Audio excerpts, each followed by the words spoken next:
everybody. Hello, it's Miss Sheri back again. We are going to be making our bird feeders now.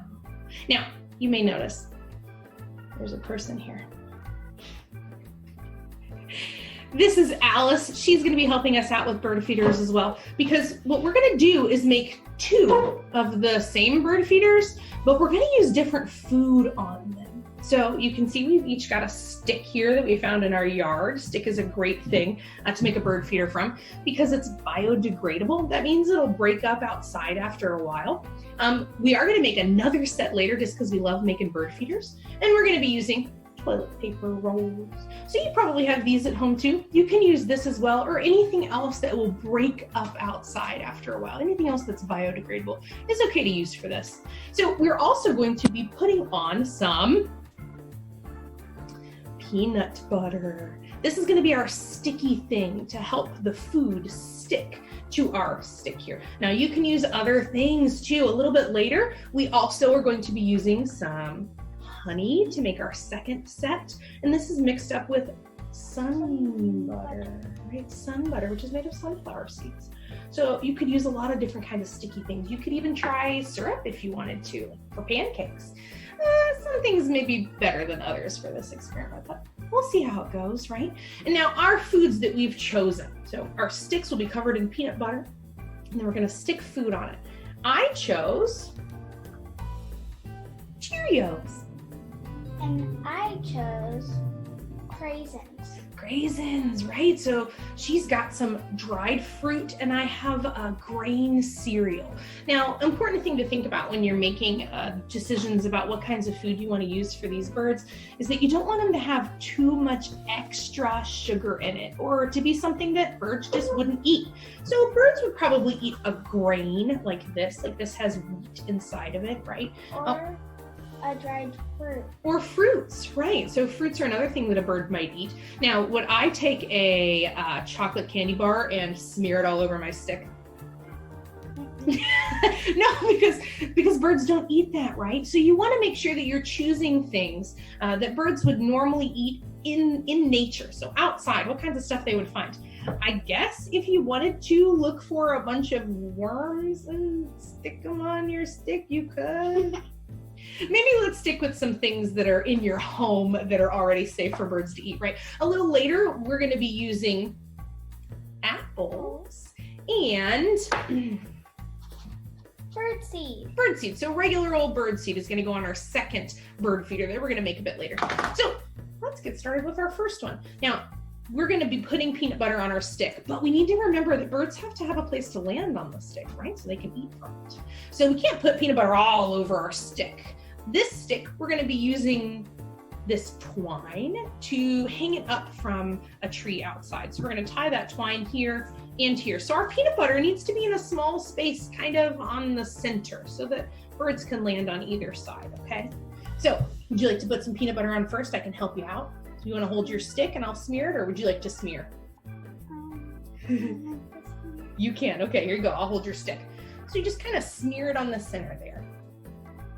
So we're using this, you gotta push down a little bit. We're using some sticky peanut butter, and it's okay if you use your fingers. No big deal. You might get a little bit messy with this experiment. Not a problem. That's what soap, washing your hands is for. All right, hey, that looks pretty good. Okay, do you think you need another little scoop of peanut butter? Or is it looking pretty good? It's looking pretty good. Okay, so Alice got one little bit right there. So when we hang it up, we want to make sure that our peanut butter and our food is on the top part, right? If it's hanging like this, it'd be a little hard for birds to get to, wouldn't it? All right, here we go. So you can start sticking your craisins there. Just make sure you push them in. I'm gonna start covering my stick with some peanut butter.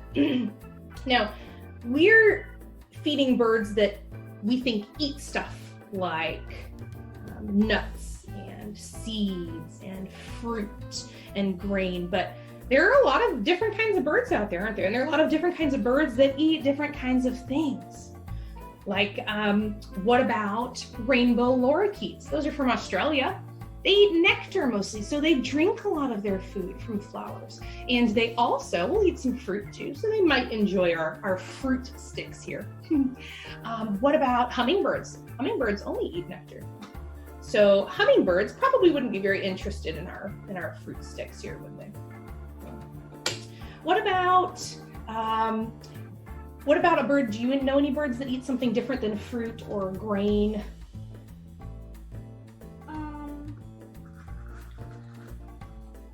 Different kind of birds eat different kind of food. So Right. some birds eat seeds, some birds eat worms, some birds eat fruit, some birds eat nectar, some birds eat fish. Right, some birds eat a lot of different things. So birds that eat fish, let's think pelicans. Pelicans like to eat fish, that's a bird, right?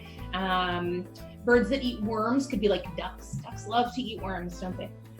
What about, I know that you did a project for school on a bird, the great blue heron, didn't you? What does the great blue heron eat? A great blue heron eats toads and fish. Right, toads and a fish. And so another cool thing to think about is what birds, what their beaks are shaped like, which you may get to or have already gotten to, right? What their beaks are shaped like. That helps them eat food different ways, right? So the great blue heron, what does it do? With its sharp, pointy beak, it helps it digest. It helps it catch the fish. Right, because it kind of takes its beak and it shoves it down in the water and spears the fish on its beak, and then it eats it. So that's a great way of catching fish, And right? the spoonbill, it uses its beak for scooping them, Right, it kind of like you do with the spoon. like you would do with a spoon, right? It kind of scoops it up, those spoonbills. That's a good point. Another bird is the red-legged Seriema. Now this bird is from South America. It eats lizards and toads, frogs, rodents as well. They eat snakes too. They eat snakes, right? But snakes can be dangerous, right? So how does a bird eat a snake? It grabs it. It lifts it high up in the air and then it smashes it on the ground a bunch of times. It bounces it around until the bird can be eaten, or the bird can be eaten, until the snake can be eaten, right? We don't want to eat the bird. The bird's big. It kind of comes up to maybe like a waist on a human. So it's a couple of feet tall. And so this thing bounces around the snake and then it eats it. It's a pretty interesting way to eat, right? So again, we're making our feeders for birds that can kind of land on top of something and then pick off the food a little bit at a time, right? So there's my Cheerio feeder. How is your Craisin feeder coming along? Nice, I think it looks pretty good. Do you think we should go ahead and tie our strings on them now? We can do that later. Let's make our second bird feeder, just because I love making bird feeders. So let's make our second bird feeder. We're gonna take these and we'll set them to the side here. So we got our two feeders there. All right, so we've got these here. Now we're gonna do the same thing that we did there, where we're gonna kind of cover them up on only one side, not the whole thing.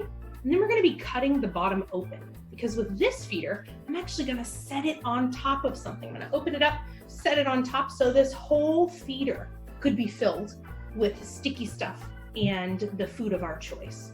All right, so there's yours. Let's scooch our things out of the way here and switch off our feeders. So here we've got our sticky stuff. You can go ahead and start smearing it around on yours, my friend. Oh no! So the reason that we're making two of these and that we want to use the same sticky stuff is because we don't want to change too much about our experiment. This experiment is for us to see which food do the birds prefer or want to eat more than the other one. With our first set, we've got the Cheerios, right? And then we've got the Craisins. But the peanut butter is the same and the stick is the same. So we only wanted to change one thing about it, one variable we call it, about our experiment, one thing. So we changed the food, but the sticky stuff's still the same, the stick's still very similar, right? And we're gonna hang it in the same place when we hang it a little bit later on. Now, oh, nice, we gotta get in there with our hands, don't we? So now with this one, we're doing the same thing. We've got our toilet paper tubes, they're the same thing, okay? And that's okay. And we're gonna use our sun butter mixed with honey here as our sticky stuff again, right? So we've got the same kind of sticky stuff. We're just gonna add a different food. All right, see if you can get your, remember you don't have to fill the whole thing, just the top part, right? We just got our top here. Okay, so you can start trying to stick that on there. I'm gonna stick my apples on here. Ooh, there we go. So I've got some apples sticking up here.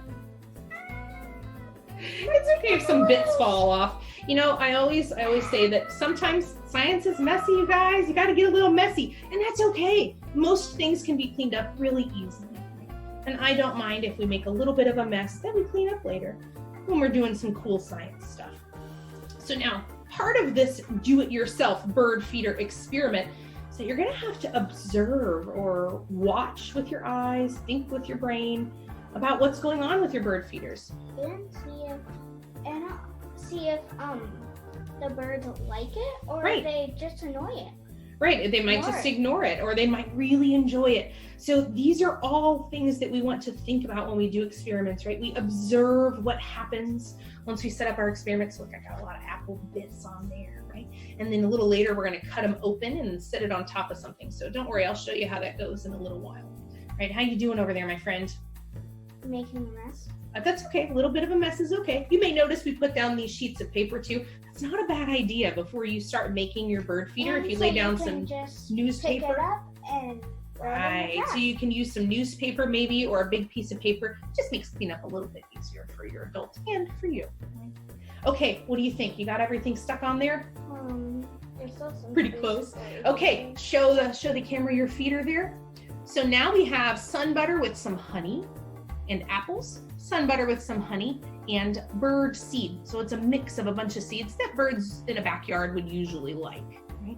Okay, friends, so we are going to wrap this part up, clean up a little bit, and then we're gonna come back a little bit later and show you where we hang our bird feeders outside, and a little bit more about how to use your observation journal to see exactly what's going on with this experiment throughout the next couple of days.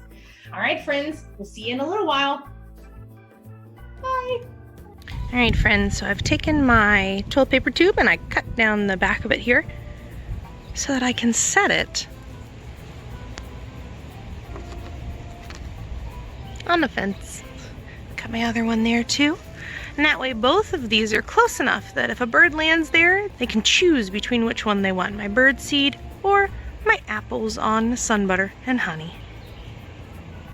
Hey everybody, it's Miss Sheri again, and I've got our bird feeder ready that we made inside earlier. Now I didn't attach the strings inside. I did attach them here, and I want to show you how I did it. I took 2 strings, one on each side, and I tied them on each end of my bird feeder there. There's still some place for the bird to land and eat, which is what we wanted.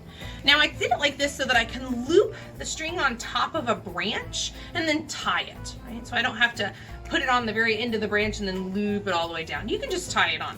Now behind me is the bush that I've chosen to hang my bird feeders in. I wanted it to be a place where I've seen birds before, and also that's close enough to my house that I can observe or watch the birds through a window, which I have over there. I'll show you a little bit later.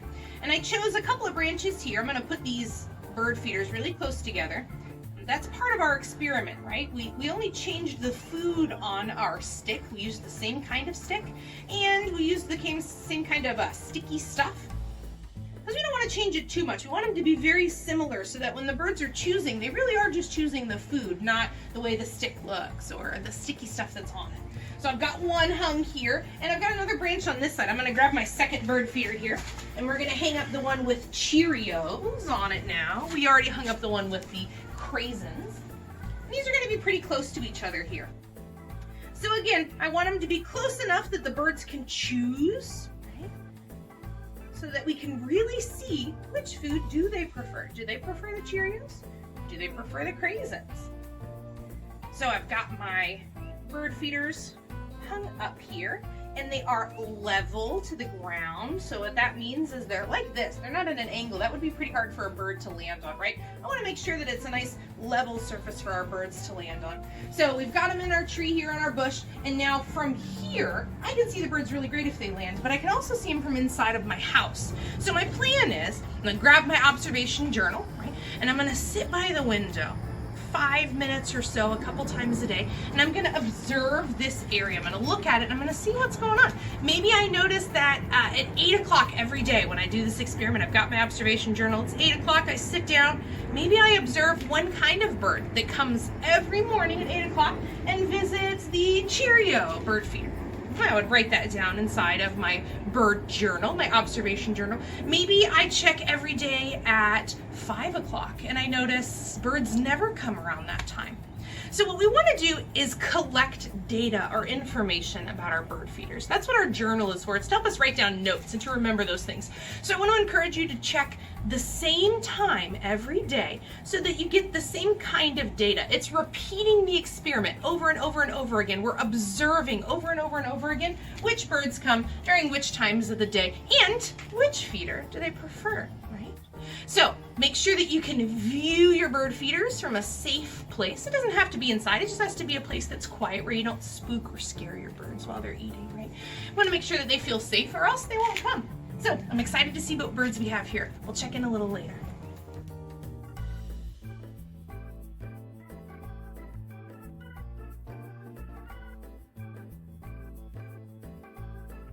Hi everyone! I hope that you've enjoyed our For the Birds series and that you've had a great time learning about the birds that call your backyard home. If you're still curious about what other critters think your backyard makes for great habitat, I highly recommend looking up the Citizen Science Project Ant Picnic to help some researchers learn about what ants live in your neighborhood and what foods they like to eat. Citizen science projects are really important. They let regular people like me and you help scientists and researchers do projects at way bigger scales than they could ever do alone. So if you're interested in things like that, just Google or search for Ant Picnic Citizen Science and you'll be able to find those researchers and help them out. Also, we want to stay connected with you, even though you can't visit us at the museum right now. So please share with us using the hashtag MOSHConnect on your social media of choice. I can't wait to see the bird feeders you made or see how you did with your bird beak challenge. And don't forget to check in with us later this week so we can chat live. Maybe you can try and stump me with a picture of a bird from your backyard. I love making difficult IDs. So take a picture of that weird bird that you couldn't figure out and I'll help you get to the bottom of it. Lastly, I hope you're enjoying our MOSH Connect content. All of our content is available to you for free, so if you like programs like this one, please consider donating. Any amount will help us and allow us to keep creating fun digital content for your family and help us take care of our own MOSH backyard birds, like Susie and Oscar the owls. For now though, we're gonna wrap things up and I will see you next time on MOSH Connect.